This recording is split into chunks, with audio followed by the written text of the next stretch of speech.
আজি মঙ্গলবাৰ 2025 চনৰ 29 এপ্ৰিল আন্তৰ্জাতিক নৃত্য দিৱস।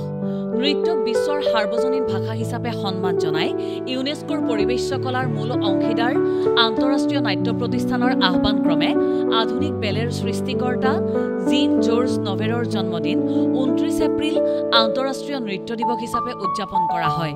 উভতি চাওঁ ইতিহাসত আজিৰ দিনটো।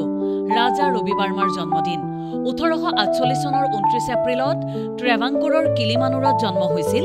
ভাৰতীয় আৰু ইউৰোপীয় শৈলীৰ সংমিশ্ৰণেৰে চিত্ৰকলাত নতুনত্বৰ ধাৰা প্ৰৱৰ্তন কৰা প্ৰসিদ্ধ ভাৰতীয় চিত্ৰশিল্পীগৰাকীৰ ওস্তাদ আল্লা ৰাখাৰ জন্মদিন 1919 চনৰ 29 এপ্ৰিলত জম্মু আৰু কাশ্মীৰৰ ঘগৱালত জন্ম হৈছিল। পশ্চিমীয়া দৰ্শকৰ মাজত তবলাক পৰিচয় কৰাই দিয়াত বিশেষ ভূমিকা লোৱা যশস্বী তবলাবাদক তথা পদ্মশ্ৰীৰে সন্মানিত হিন্দুস্তানী শাস্ত্ৰীয় সংগীতজ্ঞজনৰ সম্পূৰ্ণ নাম আল্লা ৰাখা কুৰেশ্বী। জুবিন মেহতাৰ জন্মদিন 1936 চনৰ 29 এপ্ৰিলত মুম্বাইত জন্ম হৈছিল। Montreal symphony orchestra, Israel, Los Angeles New York philharmonic অৰ্কেষ্ট্ৰাৰ বিশ্বপ্ৰসিদ্ধ কনচাৰ্ট কণ্ডাক্টৰ পদ্ম বিভূষণেৰে সন্মানিত সংগীত পৰিচালকজনৰ আন্দ্ৰে আগাছীৰ জন্মদিন 1970 চনৰ 29 এপ্ৰিলত আমেৰিকাৰ লাছ ভেগাছত জন্ম হৈছিল। একক শাখাত কেৰিয়াৰ গ্ৰেণ্ড শ্লেম আৰু কেৰিয়াৰ গল্ডেন শ্লেম সম্পূৰ্ণ কৰা অলিম্পিক স্বৰ্ণপদক জয়ী একালৰ বিশ্বৰ শীৰ্ষক্ৰমৰ পেছাদাৰী টেনিছ খেলুৱৈজনৰ আলফ্ৰেড হিচককৰ মৃত্যু 1980 চনৰ 29 এপ্ৰিলত 80 বছৰ বয়সত লছ এঞ্জেলছত মৃত্যু হৈছিল।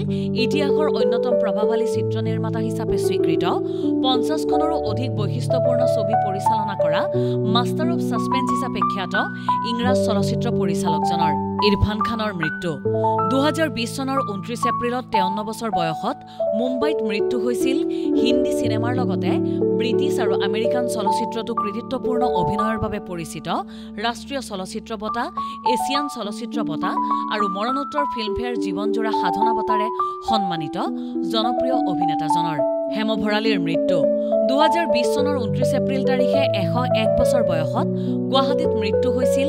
নাৰী সবলীকৰণ আৰু সমাজৰ আৰ্থিকভাৱে পিছপৰা সকলৰ মংগলৰ বাবে কৰা প্ৰচেষ্টাৰ বাবে জনাজাত পদ্মশ্ৰীৰে সন্মানিত গান্ধীবাদী মুক্তি যুঁজাৰু সমাজসেৱিকা আৰু সৰ্বোদয়া নেত্ৰীগৰাকীৰ ৰাসায়নিক অস্ত্ৰ সন্ধি বলবৎ 1997 চনৰ 29 এপ্ৰিলত গণধ্বংসী অস্ত্ৰ নিৰ্মূল কৰাৰ আন্তঃৰাষ্ট্ৰীয় প্ৰচেষ্টাৰে ৰাসায়নিক অস্ত্ৰ সন্ধি বলবৎ কৰা হয়।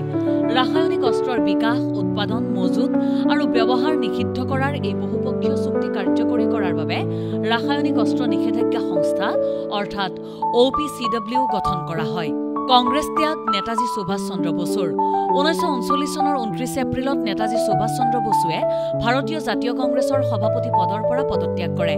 পুনৰ নিৰ্বাচনত জয়ী হোৱাৰ পিছতো কংগ্ৰেছ ৱৰ্কিং কমিটিৰ মতাদৰ্শক লৈ অসন্তুষ্ট নেতাজীয়ে পদত্যাগ কৰে আৰু ফৰৱাৰ্ড ব্লক গঠনৰ কথা ঘোষণা কৰে। অৰ্লিয়ানত প্ৰৱেশ জোৱান অৱ আৰ্কৰ 1429 চনৰ 29 এপ্ৰিলত ফ্ৰান্স আৰু ইংলেণ্ডৰ মাজৰ শতবৰ্ষীয় যুদ্ধৰ সময়ত জোৱান অৱ আৰ্ক আৰু তেওঁৰ সৈন্যই ঘেৰাও কৰা অৰ্লিয়ান চহৰত প্ৰৱেশ কৰে। জোৱান অৱ আৰ্কৰ আগমনে অনুপ্ৰাণিত কৰা ফৰাচী বাহিনীয়ে ইংৰাজী দখল কৰা ভূখণ্ডত পুনৰ নিজৰ নিয়ন্ত্ৰণ সাব্যস্ত কৰে। চীনৰ টাইৱান দখল 1661 চনৰ 29 এপ্ৰিলত চীনৰ মিং বংশৰ ঝেং চেং গঙে ডাচ ইষ্ট ইণ্ডিয়া কোম্পানীক উৎখাত কৰি টাইৱান দখল কৰে। চেংচেং কুং লেণ্ডিং ডে বুলি খ্যাত এই অভিযানৰ পিছত 1662 চনৰ ফেব্ৰুৱাৰী মাহত চীনা বাহিনীয়ে ফৰ্ট জিলেণ্ডিয়া দখল কৰি দ্বীপটোত নিজৰ নিয়ন্ত্ৰণ দৃঢ় কৰে।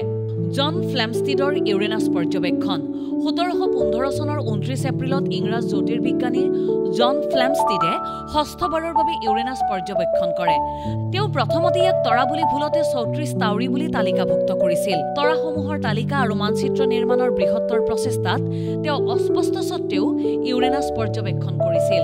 হিটলাৰ আৰু ইভা ব্ৰাউনৰ বিয়া 1945 চনৰ 28 আৰু 29 এপ্ৰিলৰ মাজনিশাৰ পিছত বাৰ্লিনত হিটলাৰৰ ফুৰাৰ বাংকাৰত এডলফ হিটলাৰে ইভা ব্ৰাউনক বিয়া কৰাইছিল। এই বিবাহৰ 40 ঘণ্টাৰো কম সময়ৰ ভিতৰতে সেই স্থানতে দুয়ো আত্মহত্যা কৰি জীৱনৰ অৱসান ঘটায়।